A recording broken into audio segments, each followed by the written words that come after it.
Olá, pessoas! Estamos aqui para mais um bate-papo do Papo com Chocolate. E hoje nós temos um menino, que para mim é um menino, um jovem rapaz, que vai estar aqui comigo hoje, que nós vamos estar aqui conversando sobre chocolate, sobre cacau, como a gente tem feito todas as semanas quando é possível, né? Índio Guia já entrando aqui. Regina, que bom tê-la por aqui, Regina. Beijo grande. Eu vou convidar logo, vou chamar logo aqui, solicitar a presença do nosso convidado. Vamos lá. Vamos lá, que ele já está por aqui. Ando junto com a gente. Eu fico muito feliz com a presença de todos vocês. Geraldinho, boa noite, Geraldinho. Tudo bem, meu querido? Oi, Ana, boa noite. Tudo em paz. E você, como é que tá? Eu tô bem, graças a Deus. E feliz que a galera tá entrando aqui, viu? Vai Ah, acompanhar com esse certeza. bate-papo com a Eu gente. fico feliz também. E estou muito feliz de ter sido convidado para conversar sobre uma coisa que é tão importante assim para mim, sabe? Que é essa relação com o cacau e chocolate, com a região cacaueira. Estou muito feliz de estar aqui, Ana. Muito obrigado por essa oportunidade. Você faz um Regina, trabalho muito esposa de bonito. Henrique, colocou aqui, estamos juntos. Legal. Muito bom ter todos vocês aqui. Bom, Geraldinho, antes de qualquer outra coisa, eu quero te felicitar, parabenizar pela passagem do seu aniversário ontem. Né? Feliz vida para você, um feliz novo ciclo, com muita saúde, com muita paz.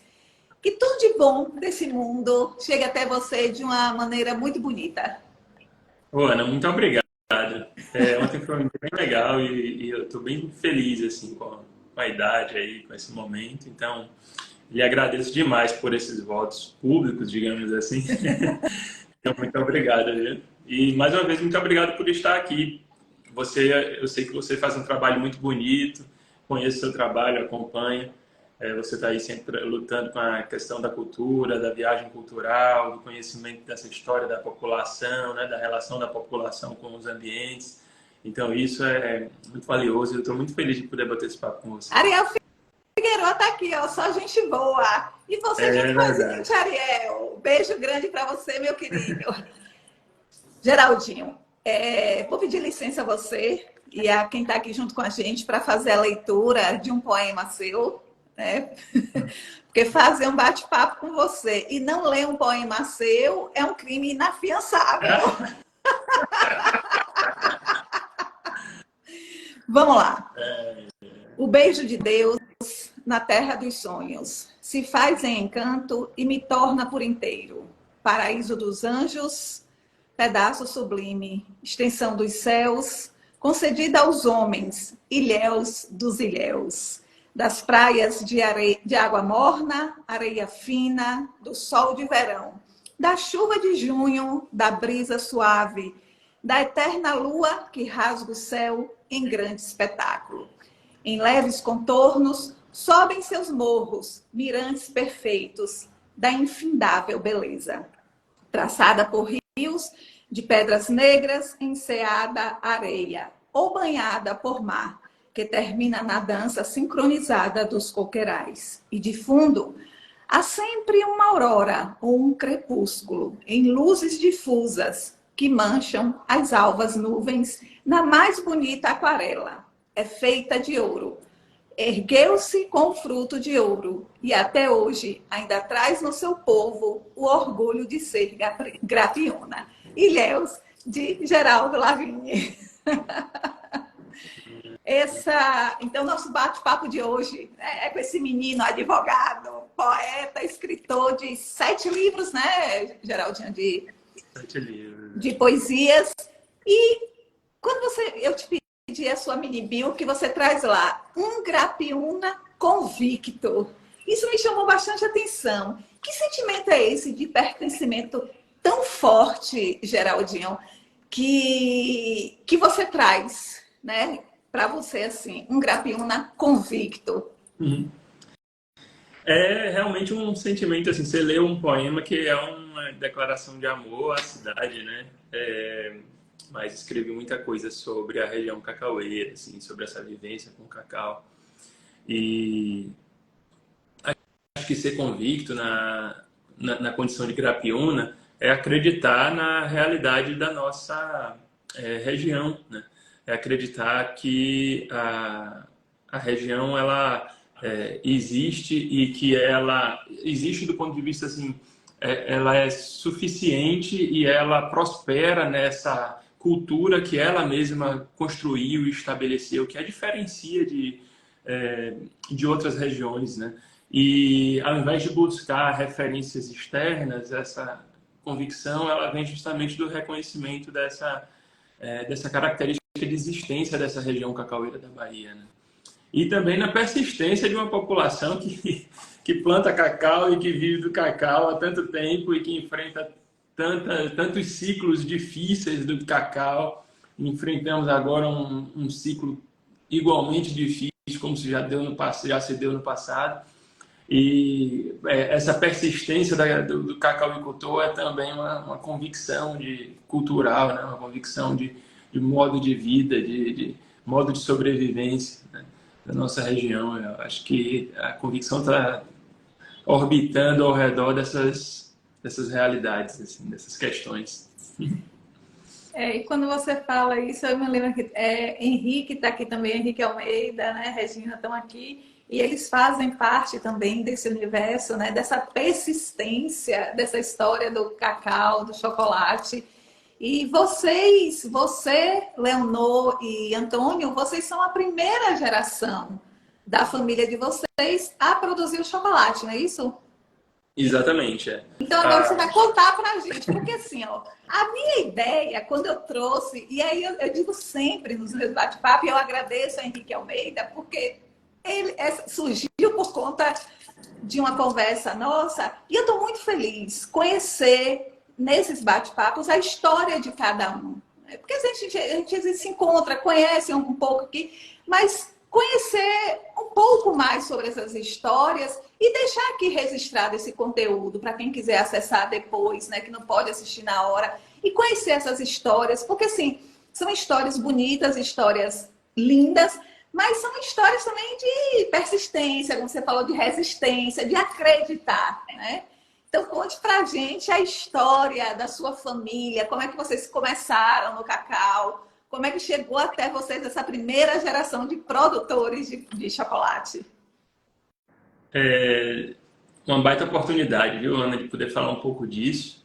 A família da gente está estabelecida em Ilhéus há muito tempo, né?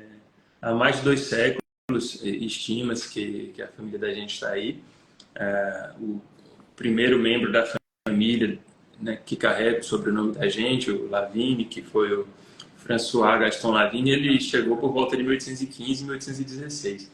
Mas não foi ele que plantou o primeiro cacaueiro. O primeiro cacaueiro, quem acredita que foi plantado pelos filhos dele, Luiz Gaston Lavigne, inclusive com o fundamento histórico do André Rosa, do livro do nosso queridíssimo. Fundamento científico, melhor dizendo. E daí, de lá para cá, nós somos a 6ª geração que está envolvida com essa produção de cacau, né?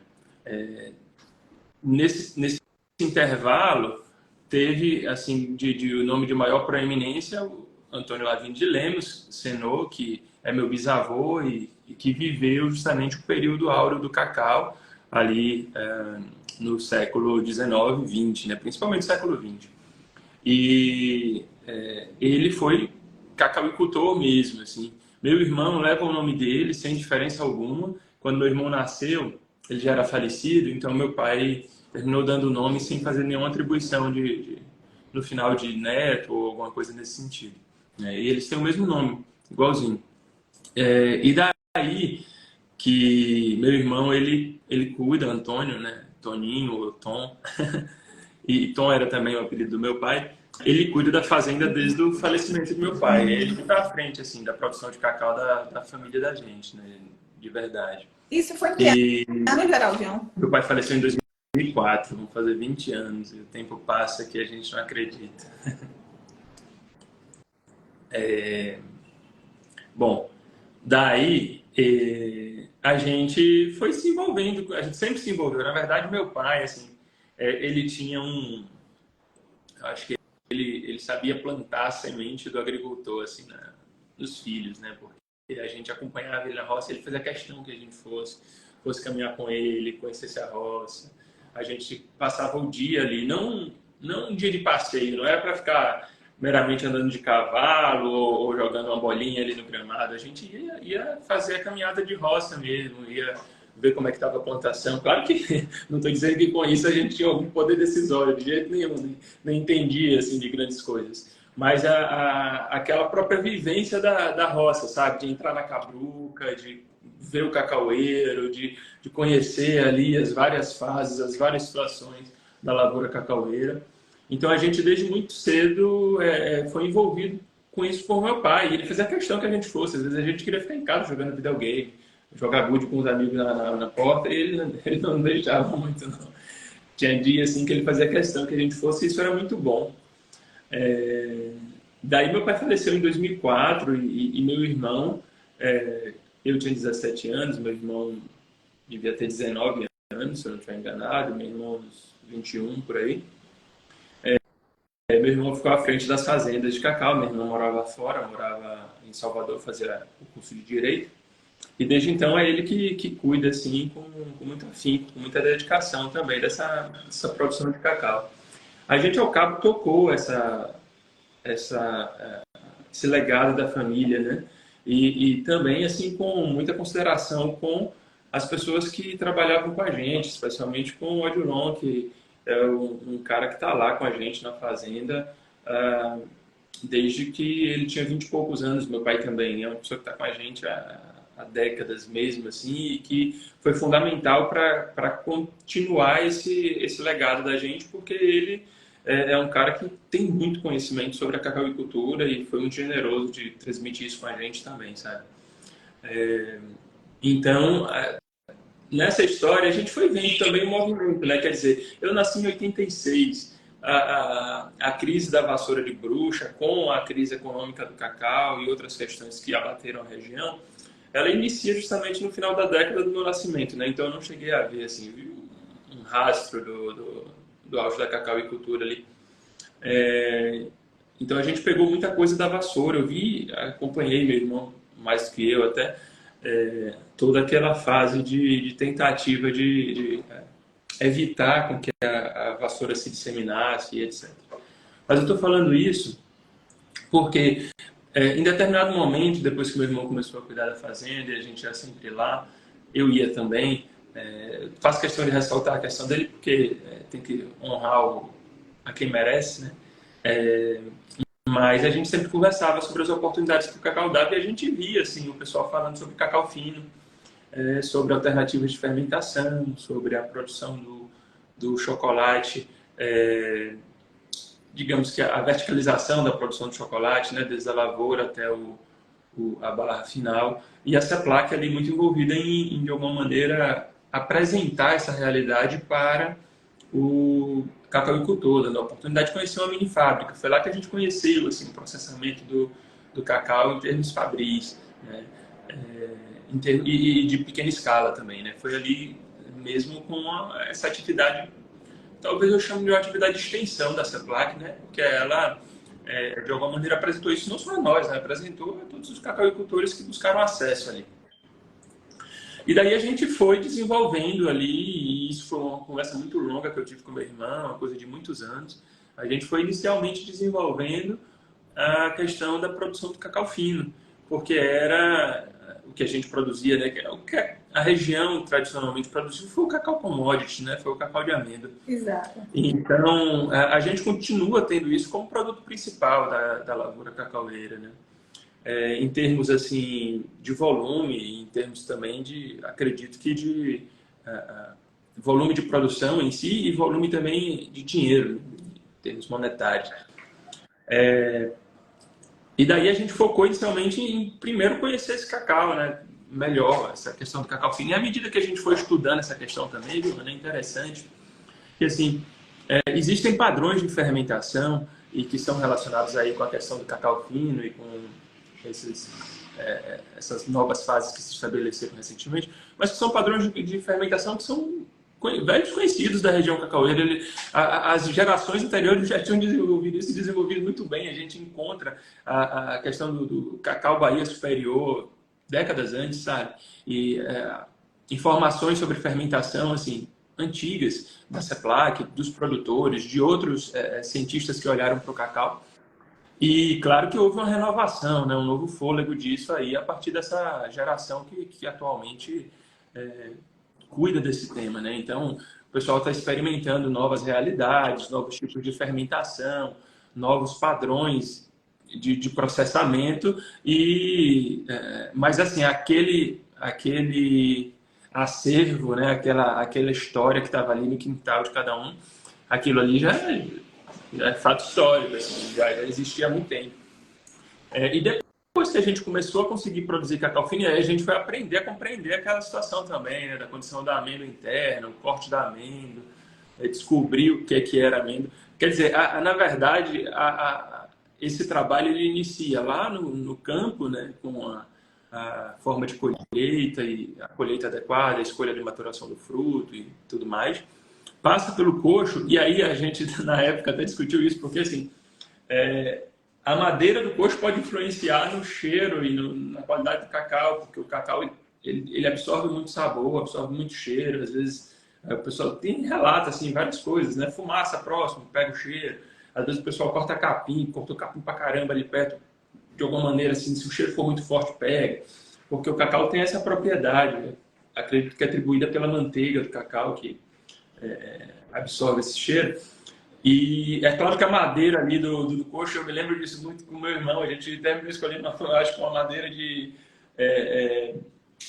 navegação, assim, que não tinha cheiro e que transpira pouco, justamente para tentar deixar o cacau mais puro possível ali, né?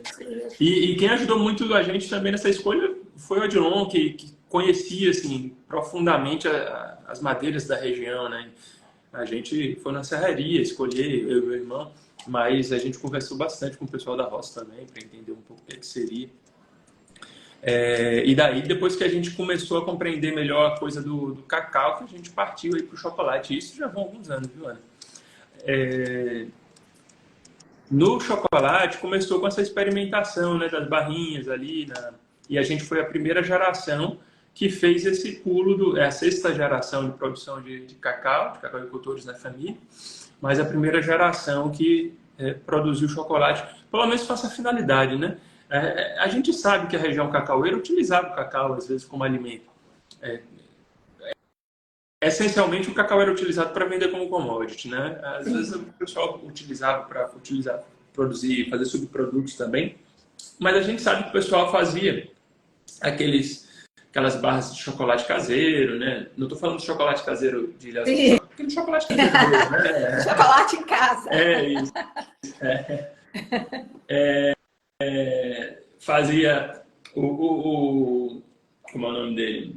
O Odilon mesmo tem um relato muito bonito, que ele disse que a mãe dele fazia umas barras assim, e o chocolate dele, o Nescau dele, era aquela barra ralada no leite, quando ele era pequenininho. E ele lembra disso com muito carinho, né? E pra gente também, né? A gente cresceu assim, dentro desse ambiente, e isso foi, de fato, muito valioso, né? Mas, bom, eu termino devagando um pouquinho, mas eu vou voltar para a linha aqui. Daí a gente foi conhecer esse processamento do chocolate e conhecer o que é que influenciava esse processamento, assim.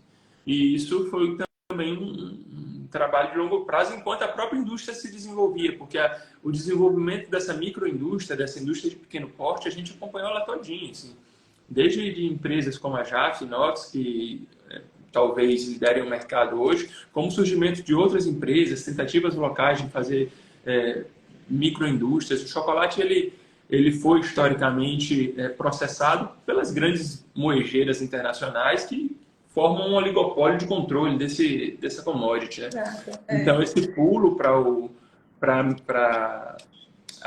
o pequeno produtor e para a pequena escala, ela vem justamente no momento em que essa tecnologia se torna viável.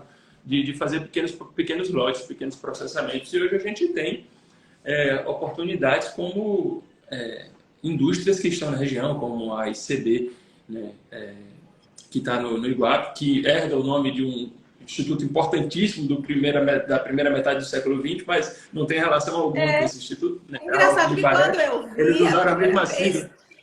quando eu fui lá visitar, eu falei assim, gente, ICB? Aí depois eu pensei, não, mas não tem nada a ver. Aí eu conversei com a Henrique também, porque de fato eu me lembrei logo do Instituto de Cacau da Bahia. Que é lá da primeira metade. Tinha outro propósito, acho que era alguma coisa do governo do estado, alguma coisa assim que visava justamente promover a região, desenvolver a região.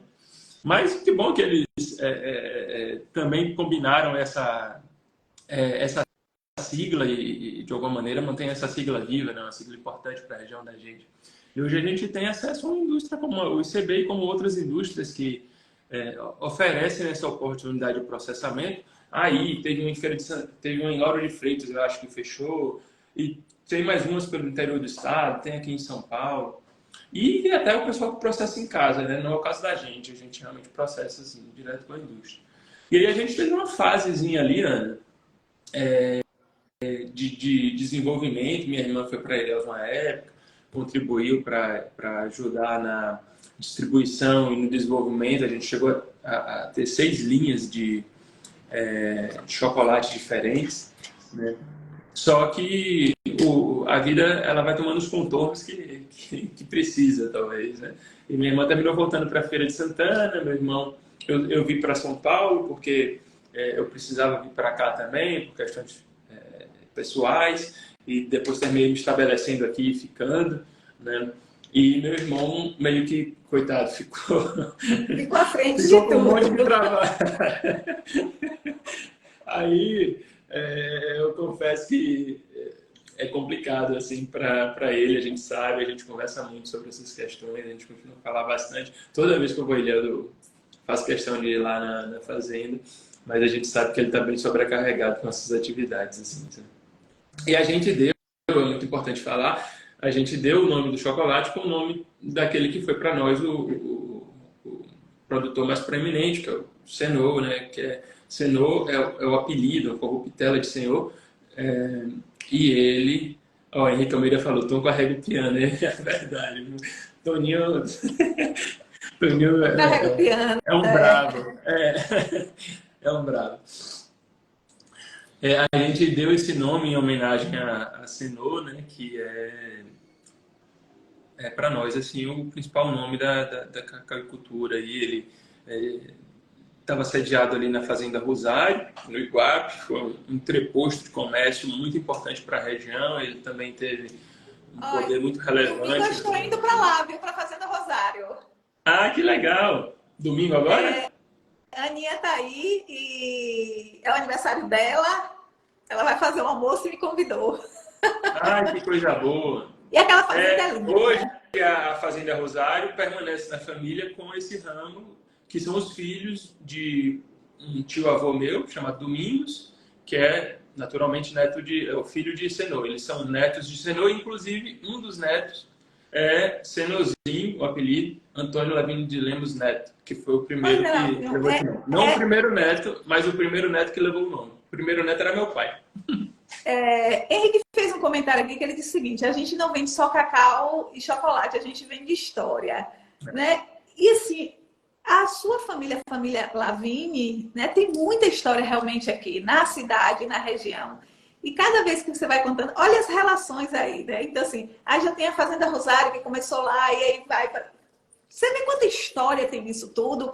E, para mim, isso é extremamente importante, porque é isso que agrega valor ao produto. São essas histórias. Exatamente. E todo chocolate da região, ele leva um pouco disso. Ele leva um pouco dessa história, seja mais recente, seja mais remota. Sim. Mas a região cacaueira da Bahia, ela se estabeleceu...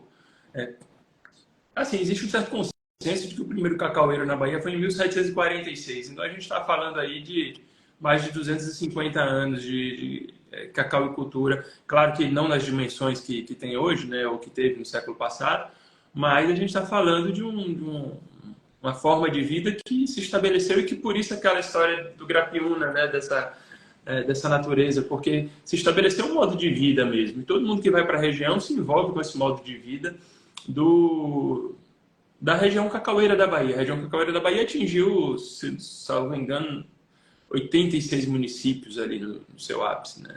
Foi responsável pelas maiores divisas do governo do estado, cerca de 80, 90% dos recursos do governo do estado no auge. Então, essa região influenciou muito assim a formação do estado e a formação do povo ali, né? Do povo grapiúna na condição de povo. E aí a gente vê esse desdobramento cultural avançar sobre a poesia de diversas gerações de poetas e de prosadores, né? Jorge Amado, Antonias Filho, falando de cacau, de prosa, falando sobre a formação da região a respeito disso, Jorge Medauá, falando do pessoal mais antigo, mas tem uma turma grande, viva e produzindo muita literatura, né? O Ciro de Matos, Rui Covas, e aí a gente vindo já para gerações mais recentes, mas ainda assim pessoas já com uma longa história de trabalho, né? Sem falar da produção em geral, assim, né? Falei daqueles que aparentemente se dedicaram mais assim a falar sobre a cacauicultura, né? Geraldo, deixa eu ler aqui um comentário que eu acho que cabe você fazer uma colocação, eu acredito. Sim. Ecofazenda Gruta do Lapão, do meu querido amigo Max. Beijo, Max, lá de Santa Luzia. A Gruta do Lapão é um assim, é fantástico.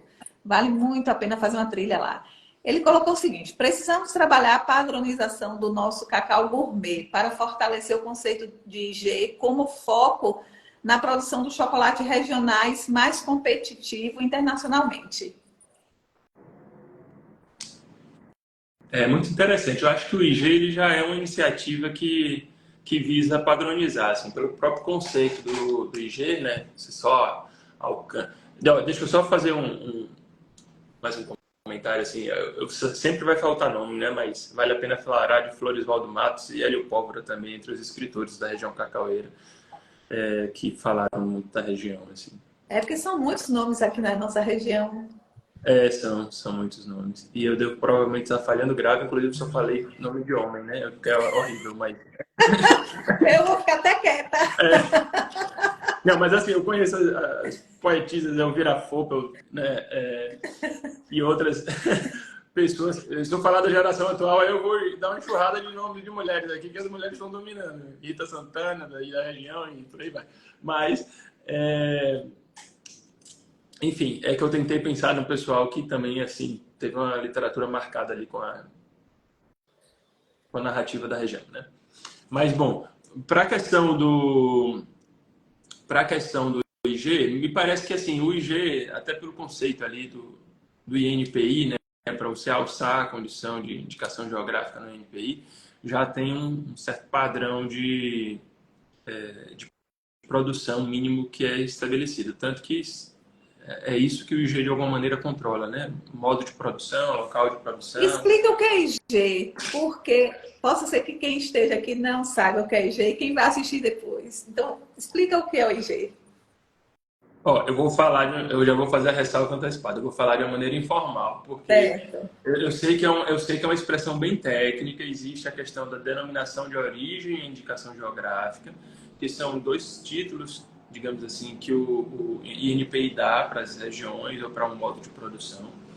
Eu posso falhar nesse conceito, mas em geral o que o IG e a DO dizem é que existe um modelo de produção muito característico de uma região e que aquele modelo de produção ele diferencia o produto em relação aos demais e que, em razão disso, esse modo de produção e esse local de produção ele precisa ser identificado, protegido e de alguma maneira, receber um selo que o identifique, né, para o mercado poder reconhecer essa diferença. Então, esse IG, ele fala, por exemplo, da necessidade, se eu não estiver enganado, tá, gente? Da necessidade de produção do cacau sob o modelo Cabruca, que é um modelo que se estabeleceu na região, a gente pode falar um pouco mais sobre ele também. da quantidade de amêndoas fermentadas, quer dizer, do processo de fermentação, do respeito a questões ambientais, trabalhistas, ali do ESG, né? Da forma como a fazenda lida com as questões. Então, tem um padrão assim, de qualidade, mas também um processo produtivo. E esse IG está circunscrito a uma região geográfica onde essa cultura se estabeleceu. Então, o IG do cacau da Bahia, aí, do cacau cabruca, ele não vai ser certificado no Espírito Santo, por exemplo, onde tem uma região produtora de cacau. Acho que, né? Acho que esse é um bom exemplo. Não desmerecendo a qualidade do Espírito Santo, pelo contrário, o cacau do Espírito Santo ganha prêmios aí, do Pará também ganha prêmios pra caramba, né? Como a região cacaueira da Bahia. Mas só falando sobre o IG mesmo. Então, tentei ser superficial, mas ao mesmo tempo. Tentei te Você foi responder. aprovado. O Henrique disse que é isso, perfeito. Passou Obrigado, no teste, Henrique. Geraldinho. Quem é que emite, certifica esse selo IG? Que órgão é esse? Se eu não estiver enganado, quem está à frente disso é uma associação Henrique, de produtores. se você puder colaborar aí, contribuir. É uma associação de produtores.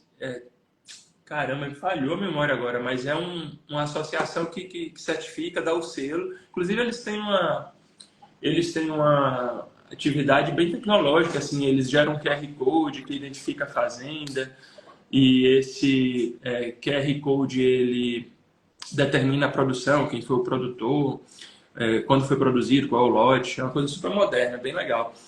Utiliza até uma tecnologia Então, de segurança assim, se o chocolate chamada Cenoura, blockchain. desculpa, o chocolate Cenoura, o chocolate Sagarana for lá para os Estados Unidos, eles vão saber que é daqui. Assim, a produção, nesse caso... Com esse selo? Não. Então, vou falar duas coisas sobre isso. O selo, ele é voltado para a amêndoa do cacau. Tá. Então, o que pode dizer é que o chocolate usou um cacau IG, né? E não o chocolate é IG. Tudo bem, pode até dizer depois que o chocolate é IG, mas a princípio quem tem o IG é o É a cacau. amêndoa. É a amêndoa, E como a amêndoa exige um percentual de fermentação, o selo é concedido por lote. A fazenda não tem um selo, a gente não tem um selo do IG. Não é todo cacau que a Fazenda Alegrias produz é IG, não. Não é. Existe um padrão de qualidade necessário para alçar a qualidade do IG. E é esse padrão de qualidade que é avaliado por essa associação. Ai, gente, como é que eu esqueci o nome? Tomara que eu me lembre aqui até mais tarde. Se o Nick puder ajudar, vai ser ótimo também. Mas é um nome bastante conhecido. Na hora que falar, você vai lembrar. E aí esse cacau ele é classificado e avaliado, e aí ele é selado na frente do fiscal do IG. Então, aquele saco recebe um selo com um papelzinho dizendo que foi selado e que foi certificado que ele tem um padrão de qualidade do IG. E aí, esse cacau ele recebe essa qualificação, digamos assim, e todo produto que utiliza ele pode levar a qualificação com ele. Mas, Ana, não quer dizer que o restante do cacau da Bahia não é produzido na mesma qualidade. Pelo contrário. Né?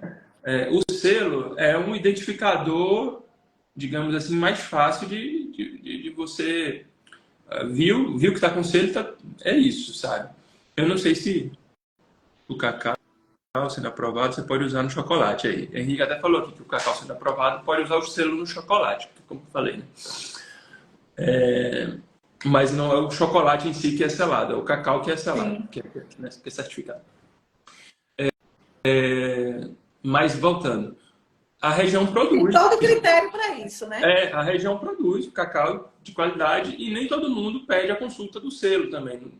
Não é desmerecendo, não é nenhuma discussão com relação a isso. Mas assim, só para dizer que a região ela tem essa tradição. O selo ele veio certificar isso, de fato. Mas é uma coisa que tradicionalmente está estabelecida. Então, várias fazendas do estado da Bahia produzem o cacau dessa forma e provavelmente tem produtos de qualidade. Né? A gente vê o cacau vencer, o cacau baiano vencer prêmios ou ficar bem classificado em prêmios, e não necessariamente isso é somente aquele cacau que utilizou o selo do IG. Mas os dois ajudam a difundir essa informação da qualidade do cacau, e o selo é uma certificação de que aquele cacau que você está comprando tem qualidade. Então, é claro que se o consumidor vai comprar um chocolate ou um cacau com aquele selo, ele tem certeza que o padrão de qualidade que foi atingido naquele cacau é do nível do selo. Os outros não, né? Aí você vai na confiança, você vai na confiança da palavra da pessoa.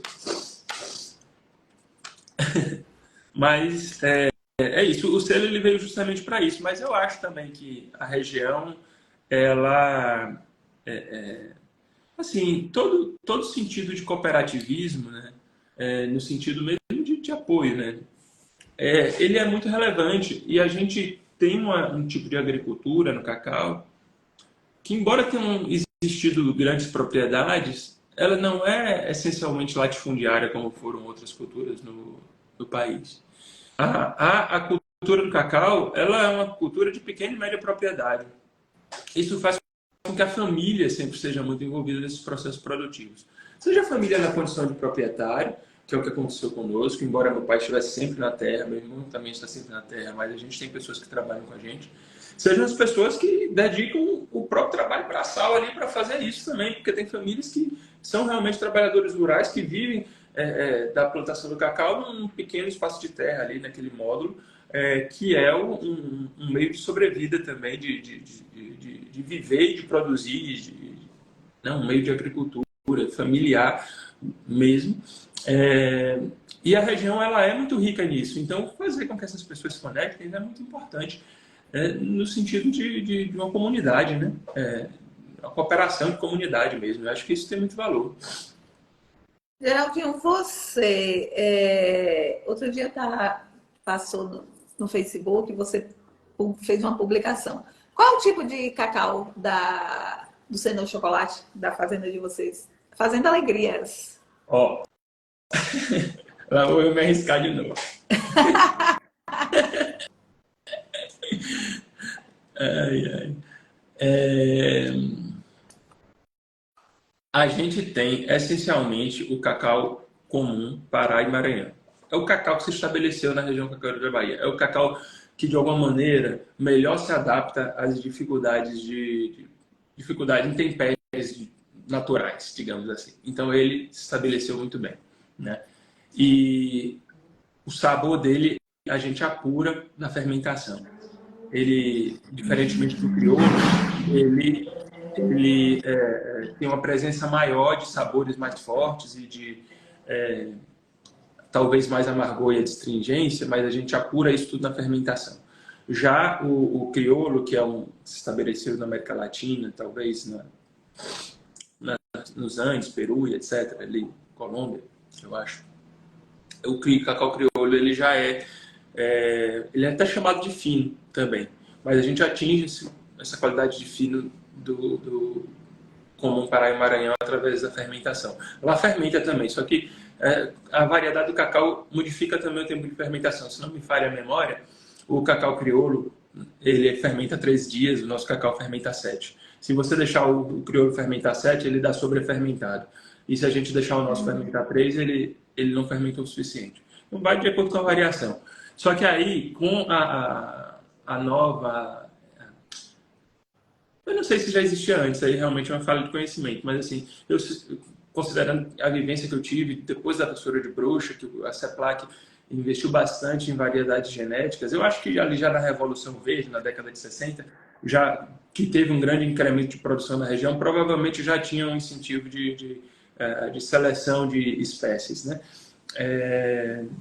E de variedades de cacau mais produtivas e etc.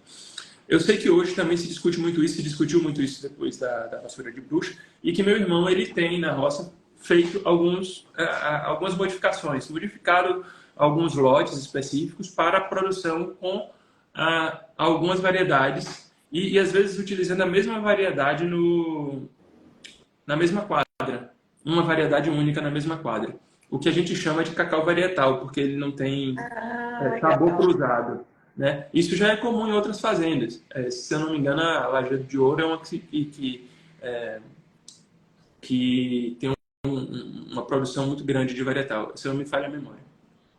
Então, o Toninho tem feito, eu não quero errar o nome, porque tem PR, não sei o quê, PNH, nananã, tem um Hzinho no meio ali, aí tem os números depois, eu não sei de qual. Você chega lá para conversar com o Toninho, ele fala nome de assim, um nome atrás do outro, daqui a pouco eu já estou confuso. Eu vou te... Infelizmente, isso aí tá fora da minha condição. Mas, assim, voltando, a gente tem restabelecido algumas quadras lá. Eu, inclusive, vi ele fazer esse processo de renovação junto com outros projetos também de produtividade lá do Cacaueiro. E isso tem essa intenção justamente de alguma maneira trazer outros sabores ali pro cacau também, né, pro chocolate. Uhum. Henrique disse que bom ver essa nova geração dando uma aula de conhecimento regional tão verdadeiro. Ai, que bom. E a Mimi Anton concordando, isso é verdade. Henrique disse, viva os forrasteiros. Eu acho que ele falou viva os forasteiros. Viva os forrasteiros. Forrasteiros.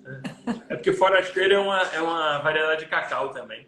Ó, ele falou aí, ó, pH 16, PS 1319. Tá vendo? É quase um código binário em computador, meu Deus. Não, gente, é interessante que, assim, além de falar sobre as histórias, eu pensei assim, eu preciso também ter um dia aqui para falar sobre produção de conhecimento do cacau e do chocolate, porque isso é bacana, e a gente tem isso aqui no IFE, né? E aí o nosso próximo papo de chocolate, terça-feira que vem, é com o professor Ivan. Uhum. E ele vai trazer, porque lá tem curso, tem, se eu não me engano, é uma especialização na questão do chocolate, tem turismo. Então, porque assim, tem que estudar, tem que pesquisar, né? Tem esse conhecimento empírico de quem já trabalha na lavoura há muito tempo, né? Que tem esse conhecimento empírico, mas tem todo um estudo, tem toda uma técnica, né? Esse conhecimento acadêmico mesmo, vamos dizer assim, né? Para poder ir melhorando, e evoluindo, e diversificando, né? Ô, Ana, deixa eu te contar uma curiosidade também. Eu tento colecionar uns livros antigos da região cacaueira da Bahia, assim. Tenho esse... Vamos dizer que é um hobbyzinho, né? Tenho esse prazer aí. E aí, dia desses, eu vi um livro num sebo que era sobre o cacau branco da Bahia. Ah, eu ia te perguntar sobre isso, que eu já estava aqui anotadinho. Sabe, né? Pois é, então. Aí você vê como a região, né, de alguma maneira, influencia o surgimento das expressões da cultura local. Lendo sobre o cacau, essa questão do cacau branco, que é também chamado de cacau albino, porque justamente ele não tem a pigmentação que dá aquela cor violeta para o cacau. E essas variedades de cacau albino, algumas surgiram na Bahia. Algumas delas surgiram na Bahia. E o cacau a forma como a gente chama hoje o cacau branco, ou cacau albino, é o nome da fazenda onde esse primeiro fruto foi encontrado na região cacaueira, que era uma fazenda, segundo o livro, e depois eu confirmei, do pai de José Nasal. Aí eu mandei para ele uma foto do livro e ele me disse assim: Geraldinho, eu sempre ouvi isso na minha casa, mas eu nunca tinha visto isso documentado num livro, né? Em termos de fonte histórica, assim, né? Sim. E hoje é o nome que a gente dá, é o nome da fazenda, é o nome que a gente dá para esse cacau, sabe? Então, É esse o catombo. o Catongo, era a fazenda Catongo. Ah, desculpa, eu fui falando, não falei o nome do cacau, né? É o Catongo. Catombo. Era o nome da fazenda. E hoje todo mundo chama de Catongo, em várias regiões, né? Acho que até no Pará o pessoal chama de Catongo também. Mas era o nome da fazenda do pai ou do avô de Nasal, acho que é do pai mesmo. E curioso isso. E aí depois, até o livro, ele defendia, porque tinha surgido uma outra variedade de albino também uma Esse outra albino fazenda. é o quê? Amêndoa? É a amêndoa. Quando a gente corta a amêndoa do cacau, ela não é bem violeta, assim, bem Ah, roxinha. tá. Ela não tem aquele pigmento. Ela tem as mesmas propriedades a princípio, assim, em termos de ou muito parecidas, né? De nutrientes e, enfim, qualidades, produção de chocolate, etc. Não tem aquele pigmento de cor, né? Talvez as propriedades relacionadas com o pigmento não tenha, né? Porque o cacau ele é muito rico em flavonoides e os flavonoides eles geralmente estão ligados com essa cor arroxeada, né? Não sei se na época eles estudaram essa coisa do flavonoide. No documento que eu vi era muito antigo, o livro que eu vi. Então, eu não sei se já tinha um estudo sobre flavonoide. Não sei se esse catongo tem ou não tem. Mas é um cacau como o outro. Só muda que ele não tem aquela pigmentação tão forte, aquela violeta tão forte. Aquela cor violeta tão forte. Geraldinho, quais são os chocolates que vocês produzem? Os mais intensos, menos intensos? Quanto por cento de cacau? É só o chocolate? Tem derivados do cacau? A gente, a gente produz hoje essencialmente duas linhas. O chocolate 70%, que é 70% cacau e 30% açúcar.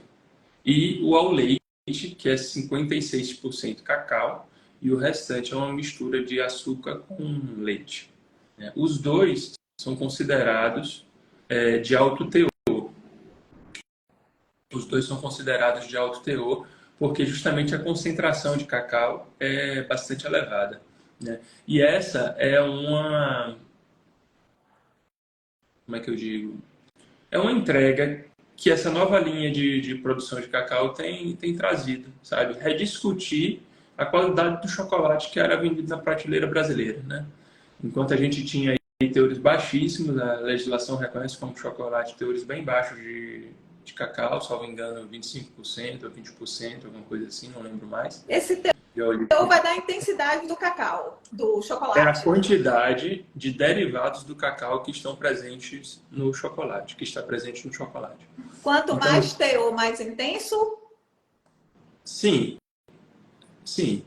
Só que essa presença do chocolate, do cacau no chocolate pode ser tanto do pó do cacau, que é o cacau sem Henrique falou, é 21% o percentual. É muito baixo, sabe?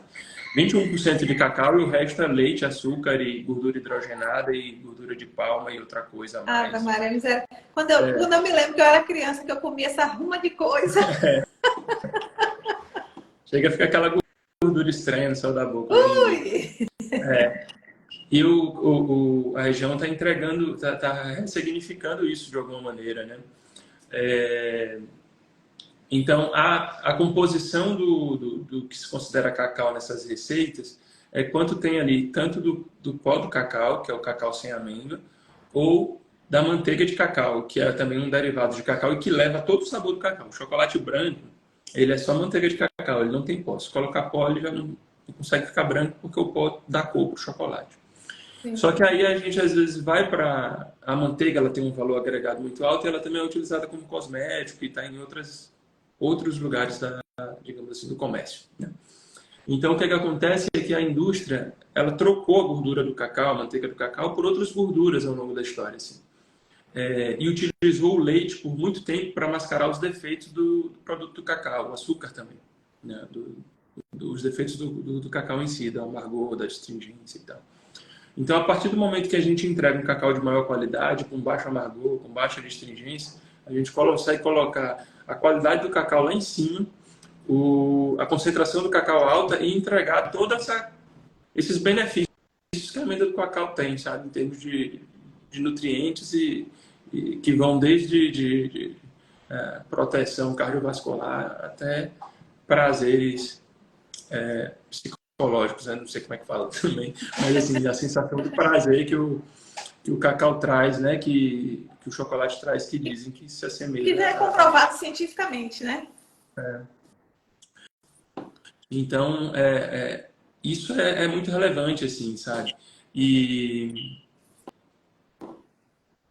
a gordura, a manteiga do cacau também, ela não é uma manteiga que é prejudicial para a saúde, como é a gordura hidrogenada, né? Embora ela seja, se não me falha a memória, uma gordura saturada, ela não tem o mesmo efeito negativo no colesterol. Estou dando pitaco aqui, mas não sou da área de saúde. Mas é o que eu ouço falar. Então, assim, a gente reconstituir o chocolate com altos teores de cacau é realmente uma grande vitória, assim. E a gente só consegue isso através do cacau de qualidade. Quer dizer, só não, né? Mas é essencialmente aí. Porque a gente consegue deixar o sabor do chocolate melhor, assim. Marcos Lemos disse aqui, muito fluida essa live, muito aprazível essa conversa. Grata, Marcos. Marcos Lavigne, meu preferido da Cenoura Chocolates Finos é o branco com nibs, perfeito. Olha, bem lembrado, aí, ó, tá vendo? Falha grave minha. Tá vendo? Também faz chocolate branco também, com nibs de cacau. E eu falhei gravemente nisso aí, porque realmente eu gosto muito desse daí, porque quando eu falei. E a gente já teve outras duas linhas, Ana, também, que utilizaram leite de arroz e, ao invés de açúcar, xilitol. Mas o mercado do cacau fino, do chocolate fino, é um mercado muito pequeno. Então a gente não teve, assim, vamos ser sinceros, uma grande saída, porque o mercado já é um mercado pequeno. E aí a gente foi e ainda recortou esse mercado para um mercado ainda menor. Isso talvez não tenha sido uma boa estratégia comercial da gente. Mas os chocolates em geral, até onde eu tenho conhecimento, acima de 45% de cacau fino de qualidade, eles têm uma excelente saída, sejam ao leite ou não, mas de todas as marcas assim da região, porque o pessoal trabalha muito bem o chocolate, né? Então, eles têm assim uma receptividade muito grande com o público e todas as linhas elas são bem sucedidas. Ó, Miri falou, a gordura do chocolate é saturada mesmo, mas é uma exceção dentro do grupo, porque não gera aumento do colesterol. Pronto, muito bom saber, porque a gente vai ingerir cada vez mais chocolate fino. Henrique falou, serotonina. É interessante, Ana, assim, também dessa situação, que assim,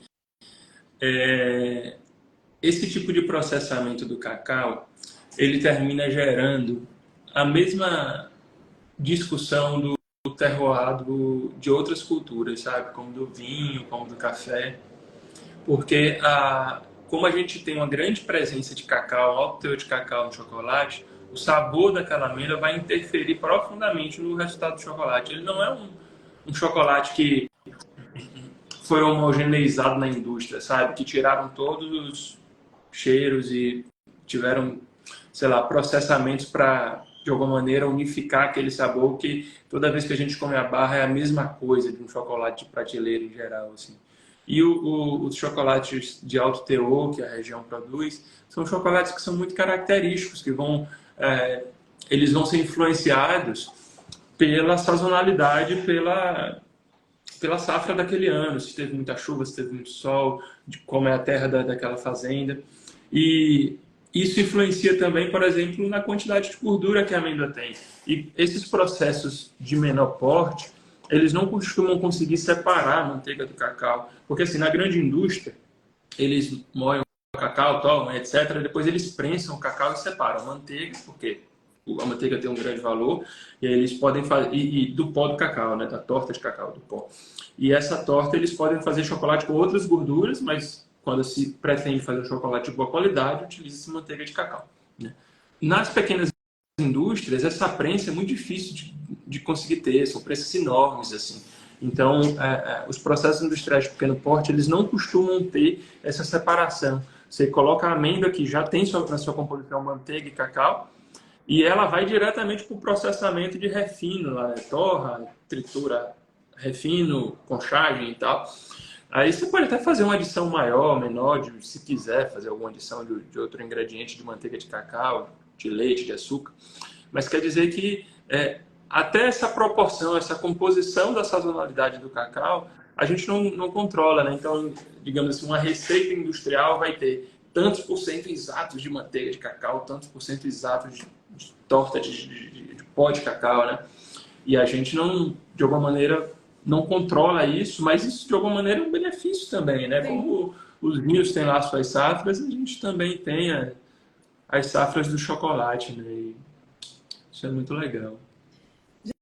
Geraldinho, faltam 5 minutos. Você vê que o tempo passa rápido. Toda vez que eu É, faço esse bate-papo, quando eu olho, eu digo, olha, já está acabando. Eu iniciei essa conversa com um poema seu. Eu gostaria que você fechasse a nossa conversa com um poema seu. ai, pena. Ô, Marcos Lemos, já Eu vou. Pois é. Deixa eu pegar o livro aqui. vá, vá lá. Pois é, a gente vai. É tão gostoso a gente ir conversando, conhecendo essas histórias. E assim, eu concordo com o Henrique, essa geração mais nova, vocês jovens, né? Eu também sou jovem, mas não planto cacau nem faço chocolate. Mas tudo isso que vocês estão fazendo aqui na região é simplesmente fantástico. Eu, sinceramente, quando você falou aí, a memória afetiva é um negócio assim, tanto positivo quanto negativo. Quando você falou, eu senti a gordura do chocolate, do batom no céu da boca. E É, graças a Deus hoje eu não sinto mais. eu vou ler Graças a um vocês, poema. né? Com certeza, mas é uma luta de toda a indústria, né? E talvez a indústria da gente pudesse ser até, assim, essa forma de cultivo do cacau e a produção do cacau pudesse ser incentivada com um aumento do percentual mínimo do chocolate, né? Do cacau no chocolate em geral de prateleira do brasileiro, que entregaria até um produto melhor de qualidade, de mais Sim. qualidade no final também, né? Quer dizer, era um jogo de ganha-ganha, mas enfim, isso são outras questões. Eu vou recitar um poema, Ana, que fala justamente da Alegrias, né? Que é assim, a fazenda Deixa de coração eu do meu só pai. desativar os comentários aqui para a gente poder ver o Tá? rosto. Deixa eu ver aqui um negócio, tá?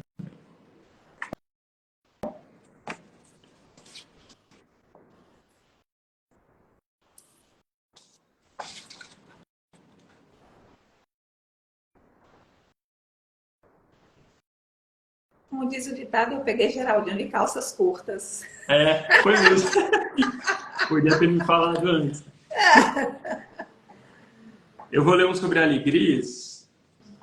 Posso ler dois? Aí, eu vou fazer isso aí. Pode, deve. Tá bom. Então, a gente vai falar sobre essa questão de pertencimento e sobre a fazenda lá, né? Alegrias é um poema que eu escrevi para essa fazenda, que é a fazenda do coração do meu pai, é a fazenda onde eu cresci. E pertencimento é um poema que fala sobre a região e sobre essa questão da garapiunidade,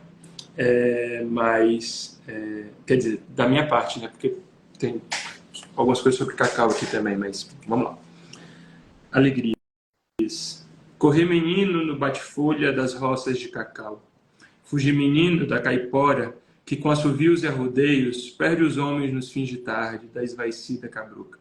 Bebi menino as águas frias da mata, especialmente as que choravam da pedra, no cachimbo da velha, e as que se avolumavam no poço das traíras. Corei menino meus braços pálidos no calor fermentado das amêndoas no coxo. Pisei menino as amêndoas nas barcaças e retirei a sibira. O mel do cacau... sorvi menino o mel do cacau, escoado das sementes amontoadas na cama de folhas de bananeira, após a quebra da arruma de frutos. Cruzei menino o riacho pela raiz da gameleira e descansei menino na sombra da eritrina, da sucupira e do jacarandá. Doce infância retorna nas noites, quando o chocolate das fábricas agrada o olfato. Lindo. O finalzinho honra o Iguape, né? Que para quem passa no Iguape sabe o que é aquele cheiro maravilhoso das moegeiras ali, que é um absurdo gostoso. E pertencimento. O meu umbigo foi enterrado nas terras do curral, no meio do mijo e do esterco. Isso é verdade, viu, Ana? Os meus pés virgens foram postos nos atoleiros e nos charcos. As minhas mãos foram dadas ainda cedo às coisas do campo. Os meus braços conheceram a tiririca e as minhas pernas o cansanção. Contra minha pele investiram muriçocas, abelhas e marimbondos. Fui içado sobre o cavalo e dele caí, feito aprendiz. Quando chego aos caminhos que conduzem a este solo, retorno ao meu peito e habito o meu coração. Não há lugar no mundo que substitua a lama que consumiu o meu umbigo. Que lindo, Geraldinho. Vamos fazer uma foto aqui, fazer um print.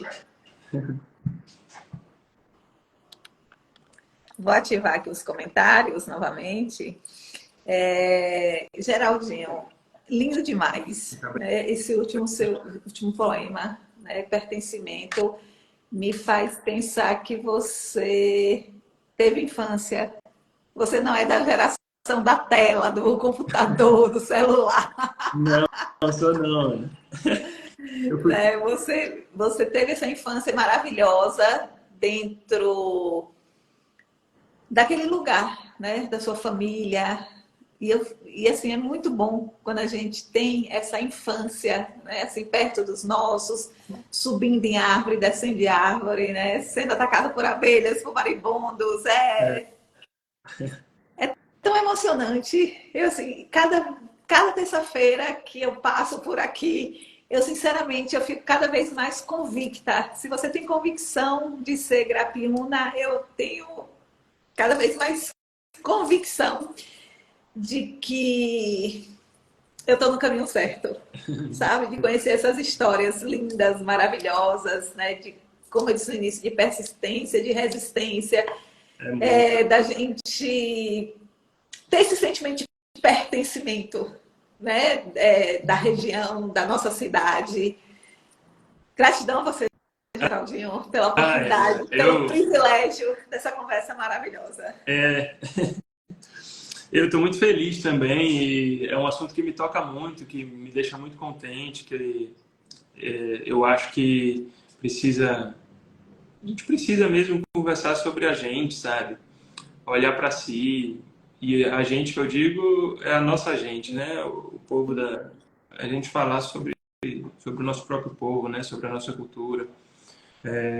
E eu acho que isso tem um valor imenso, assim. Então, parabéns a você que consegue divulgar, que consegue disseminar essas informações, que contribui muito para ressignificar o turismo na cidade, trazer um turismo com informações históricas, com esse embasamento cultural que é muito característico assim do seu trabalho e que você marca isso desde que eu conheço a Via Destinos aí, né? Via Destino.